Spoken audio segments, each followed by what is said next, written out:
आज की वीडियो बहुत से सवालों को इकट्ठा करके एक वीडियो बना रहा हूँ। हालांकि हर वीडियो पे हर इस मौजू पे जिस पे मैं बात करूँगा मैंने पहले बात की हुई है, लेकिन ये फरमाइशी वीडियो है। किसी के कहने पे मैं बहुत सी चीज़ों को इकट्ठे करके एक वीडियो बना रहा हूँ।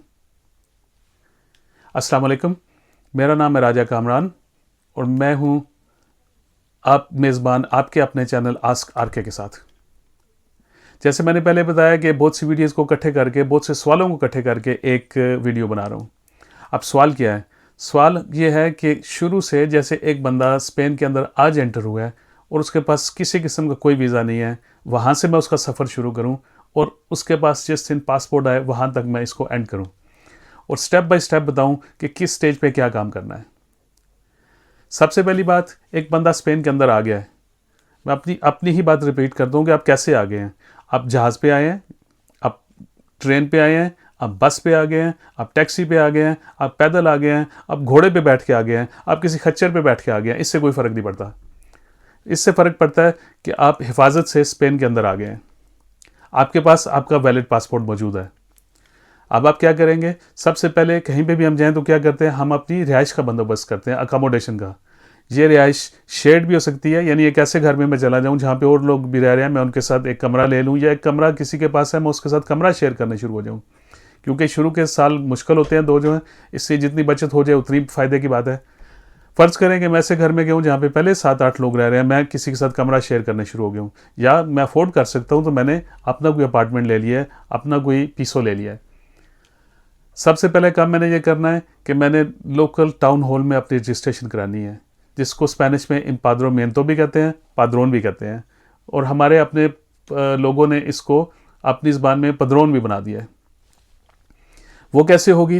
वो ऐसे होगी कि अगर तो आपके पास उस जगह का किरायानामा मौजूद है तो आप ले जाके जो लोकल अयंतोमंत होगी उसके ऑफिस में चले जाएंगे और जाके उन्हें बताएंगे जी ये मेरा पासपोर्ट है, वैलिड पासपोर्ट चाहिए, ये बात याद रखिएगा, ये मेरा पासपोर्ट है, ये मेरा किरायानामा है, मुझे इस घर पर रजिस्टर कर दें क्योंकि मैं यहाँ पे रहूँगा। वो आपको रजिस्टर कर लेंगे, आपको एक सर्टिफिकेट बना देंगे, A4 साइज़ का पेपर प्रिंट कर देंगे जिसके ऊपर आपका नाम लिखा होगा, उस जगह का एड्रेस लिखा होगा और लिखा होगा कि किस तारीख को आप रजिस्टर हुए हैं। अब इसकी दूसरी सूरत हाल, वो सूरत हाल ये है कि आपके पास किरायानामा नहीं है, जिसके पास आप रुके थे जाके उसके नाम पे किरायानामा है। आप जो पहले रजिस्टर्ड है आप उसे साथ लेके जाएंगे और इसी प्रोसेस से गुजरेंगे, आप भी रजिस्टर हो जाएंगे। और फ़र्ज़ करें उसके पास भी नहीं है तो मालिक मकान को या जिसके पास किरायानामा उसको साथ लेके जाएंगे तो इम्पाद्रोमेंट हो जाएगी। अब बाज़ जगह ऐसी है जहाँ पे ये इनमें से कोई भी सहूलत हासिल नहीं है। जिसके घर में आप गए हैं वो कहते हैं भाई नहीं कर सकते आप यहाँ पे, हमारी अपनी कोई मजबूरी है, कोई लीगल रीज़न है, हम आपको यहाँ पे रजिस्टर नहीं होने दे सकते। फिर आपने क्या करना है? आपने गूगल करना है red cross office near me, मेरे नज़दीक रेड क्रॉस का कौन सा ऑफिस है। गूगल आपको एड्रेस बताएगा, आप जिस शहर में है उस जगह की, आपने उस जगह पे चले जाना है, उन्हें जाके बताना है जी कि मैं फ़लाँ एड्रेस पे रह रहा हूँ लेकिन मैं रजिस्टर नहीं हो सकता क्योंकि जो पहले लोग हैं वो मुझे नहीं करने दे रहे, तो आप मेरी मदद करें। वो आपको एक फॉर्म देंगे जो आपने फिल करना है और आपको बताएंगे कि जनाब एक लेटर आपको भेजेंगे जो अपॉइंटमेंट वाला होगा और एक बंदा आपको घर में देखने के लिए आएगा। ये 2-3 हफ्ते से लेके वो लेटर आने में बंदा देखने तक आपको 2-3 हफ्ते से लेके 3-4, और कुछ जगह बहुत बिजी होती हैं वहाँ पे 5-6 महीने तक लग सकते हैं। रेड क्रॉस आपको एक लेटर भेजेगी उसी एड्रेस पे, उसमें बताएगी कि हम कितने बजे मिलने के लिए आ रहे हैं। इसलिए जिस घर में रह रहे हैं उनसे आपने ये कहना है ठीक है मैं आपके पास पदरोड़ नहीं करवाता लेकिन मेरा जो लेटर आएगा वो मुझे कम से कम ज़रूर चाहिए। उस पर अपॉइंटमेंट होगी, रेड क्रॉस वाला बंदा आएगा आपके उस घर के अंदर। उस सुबह अमूमन 10 बजे तक ही आते हैं, इससे बाद में नहीं आते हैं। खैर जिस टाइम पे भी वो मुनासिब समझे उस टाइम पे आ सकते हैं आपके पास, लेकिन वर्किंग आवर्स में आते हैं, वीकेंड पे या शाम को नहीं आते हैं। अब वो आपका मेहमान आ गया, आप उसको ले जाएंगे, उस घर के अंदर बैठाएंगे, जो आपका फ्रंट रूम है उसमें बैठा के वो आपसे बात करेगा, वो जो आपका पासपोर्ट देखेगा, जो फॉर्म फिल है उसको मिलाएगा। बाज़-औक़ात आपको उसी जगह पे वो लेटर दे जाता है, बाज़-औक़ात वो आपको डाक पे जाके भेजते हैं, लेकिन वो 10 दिन से ज़्यादा देर नहीं लगेगी अगर डाक में आया। वो वाला लेटर लेके आपने टाउन हॉल में जाना है, अयंतोमेंतो के ऑफिस में जाना है और रजिस्टर करा देना है। अब आपकी इम्पाद्रोमेंतो जो है वो रेड क्रॉस के ऑफिस पे हो गई है, जिसको कोई कैंसिल नहीं करता, 2 साल के लिए पक्की, आप कहीं भी रहते रहें। ठीक होगी ये बात। अब आपने रजिस्ट्रेशन करा ली, आपने आपको मेडिकल के लिए रजिस्टर कराना है डॉक्टर के पास, ताकि खुदा ना खास्ता बीमार हो जाएं तो आपको दवाई मिल सकती हो। आपने लोकल लाइब्रेरी में भी दाखिल अपने आप को रजिस्टर करना है, वो आपको एक कार्ड दे देंगे। लैंग्वेज क्लास किसी में चला जाना है, स्पेनिश लैंग्वेज सीखना बेहद ज़रूरी है। जब आप अपनी अराइगो क्लेम करेंगे उस वक्त ये आपको काम आएगी। ये ज़रूरी होगा कि एक कम से कम एक सर्टिफिकेट लैंग्वेज का आपके पास हो। अब आपका सफ़र शुरू हो गया। डॉक्टर के पास आप साल में 2-4 दफ़ा ज़रूर जाएंगे।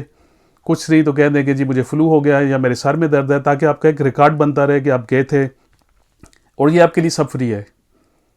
इसी तरह लाइब्रेरी से किताबें ले लेंगे, एक हफ्ता 10 दिन जितनी उसका टाइम होगा उसमें रखेंगे। अगर उर्दू वाली मिल जाए तो पढ़ें, इंग्लिश वाली भी पढ़ें, कोई लैंग्वेज वाली पढ़ें, और उसका टाइम पूरा होने से पहले वापस जमा करा देंगे, ताकि एक रिकॉर्ड बनता जाए कि आप इसी शहर में इसी जगह पे हैं। साथ आपने लैंग्वेज शुरू की हुई है, जब आपकी लैंग्वेज मुनासिब हो जाए तो आपको ये जो आपको काम सिखाया जाएगा। और ये मेरे से हमेशा पूछा जाता है कि ये कहाँ से होगा। आपकी लोकल एजेंटों में जो उसकी उनके पास जाए जहाँ पे आपने अपनी पदरोन करवाई थी, वो आपको एक पूरी लिस्ट देंगे कि किस तारीख को कौन सा कोर्स शुरू हो रहा है और कहाँ है, वो आपको बताएंगे। वहाँ पे जाकर रजिस्टर हो जाएं, आपने अपनी मर्ज़ी का जो कोर्स आपको मिलता है उसमें कर लें। और आईटी के लिए जो मुझे ज़ाती तौर पे पसंद है सबसे ज़्यादा, वो बार्सिलोना के एरिया में है। बहुत अच्छे और बहुत महंगे कोर्सेज़ वो कराते हैं।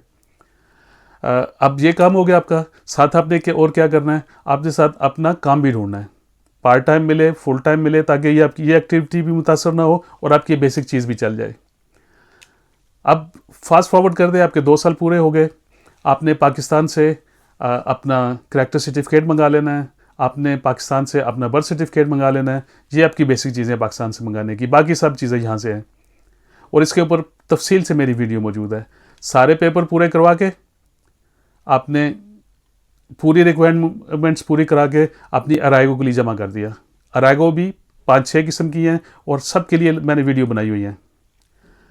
अब आपके पेपर बन के आ गए, आपकी पहली रेजिडेंसी आपके हाथ में आ गई, आप काम करेंगे। इस वक्त अगर आपने पाकिस्तान से बीवी या बच्चों को मंगाना है तो मेरा मशवरा यह है कि पहली रेजिडेंसी पे बिल्कुल नहीं मंगाना।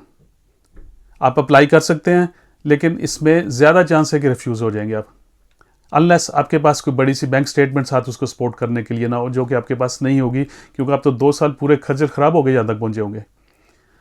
पहला साल आपने काम कर लिया, अब आपने रिन्यूअल के लिए कर लिया। साथ साथ आप ये भी तैयारी करते रहेंगे कि मैंने अपनी बीवी को या बच्चों को मंगाना है। उस हिसाब से अपनी जो पे स्लिप्स है, जो आपकी नॉमिनास है, वो तैयार करते रहेंगे, क्योंकि कार्ड वाले ने 6 नॉमिनास साथ लगा दिए। फास्ट फॉरवर्ड करते हैं, आगे आ गया। अब आपने बीवी बच्चे भी मंगा लिए, यहाँ पे काम करने शुरू हो गए। पहली आजकल रेजिडेंसी 1 साल की आपको मिली थी, दूसरी सबको 4 साल की मिलती है। जैसे पहले 1 साल की, दूसरी 2 साल की, तीसरी 2 साल की, उसके बाद जाके परमानेंट होती थी। अब जो तीसरी रेजिडेंसी होगी वो आपकी परमानेंट होगी। अब आपके पास परमानेंट आ गई, अब आप चलते जा रहे हैं, सफ़र गुजरता जा रहा है। 10 साल आपके पूरे हो गए। 10 साल जब पूरे होंगे, अब आप ये 10 साल जो है, पहले दिन आपकी जो रेजिडेंसी मिली थी उससे लेके उस दिन तक 10 साल पूरे करने हैं। जो पहले 2 साल थे वो इसमें काउंट नहीं होंगे, यानी आपको स्पेन में रहते हुए 12 साल हो गए कम से कम। इसमें अगर आपकी एम्पाड्रमेंट तो कहीं कम है, 10 साल से कम है, तो आपको इंतज़ार करना पड़ेगा ताकि वो 10 साल पूरे हो जाएं।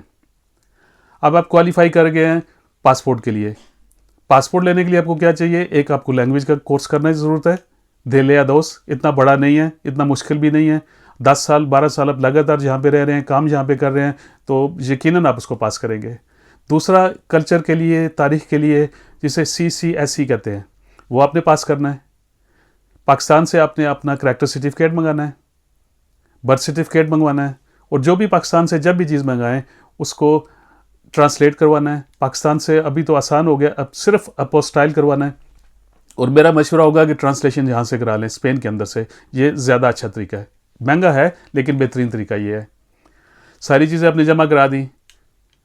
आजकल तो जल्दी हो रहा है, पहले तो कई साल लग जाते थे। अगर आप किसी वकील के थ्रू करेंगे तो वकील आपसे अच्छी खासी फ़ी चार्ज करेगा, लेकिन मेरा मशवरा ये है वकील के थ्रू करें, क्योंकि वकील एक एक पेपर पूरा किए बगैर कभी भी आपको आपकी एप्लीकेशन सबमिट नहीं करने देगा। अगर किसी खस्तोर से या कहीं से करेंगे या खुद करेंगे तो एक तो प्रायोरिटी में आप नीचे चले जाएंगे। वकील हमेशा टॉप प्रायोरिटी पे होते हैं, क्योंकि ये मिनिस्ट्री भी समझती है कि हमारा आधा काम वकील पूरा करके भेजता है। यदि डॉक्यूमेंट सारे चेक करके ठीक है हमारे पास भेजता है, आपका टाइम नहीं वापस आया होता। और जब खुद किसी से किया हो या कस्टोरिया से कराया हो तो उसमें क्या आता है, उसमें उन्हें उनका टाइम ज़ाया होता है, फिर वो एक एक पेपर को चेक करते हैं। वकील को चेक उसको भी करते हैं लेकिन उतनी थारोली नहीं करते जितने कि हमने खुद किया हो तो उसको करते हैं, इसलिए उसमें टाइम ज़्यादा लग जाता है। तो साल सवा साल में आजकल हो रहा है। ऐसे भी है कि क्योंकि सरकारी तौर पे तो ये है कि अगर 8 महीने के अंदर नहीं आए तो आप कोर्ट में जाके इसके खिलाफ जा सकते हैं, आप अपील कर सकते हैं कोर्ट में, जी कितना अर्सा हो गया मेरी नेशनलिटी क्यों नहीं आई है। तो अब मैं इस वीडियो को ख़त्म करता हूँ। तो ये अज्यूम करते हैं कि आपकी नेशनलिटी भी आपके हाथ आ गई। सो आज की वीडियो में हमने बात की है कि नया बंदा स्पेन के अंदर एंटर हो उसको क्या करना है, पहली रेजिडेंसी कैसे मिलेगी, दूसरी कैसे मिलेगी, परमानेंट कैसे मिलेगी, और फाइनली आप नेशनलिटी कैसे अप्लाई करेंगे। अगर ये सारी वीडियो देखकर भी कुछ आपके पास सवाल हो तो मेरे से पूछ सकते हैं, मैं बिल्कुल जवाब दूंगा।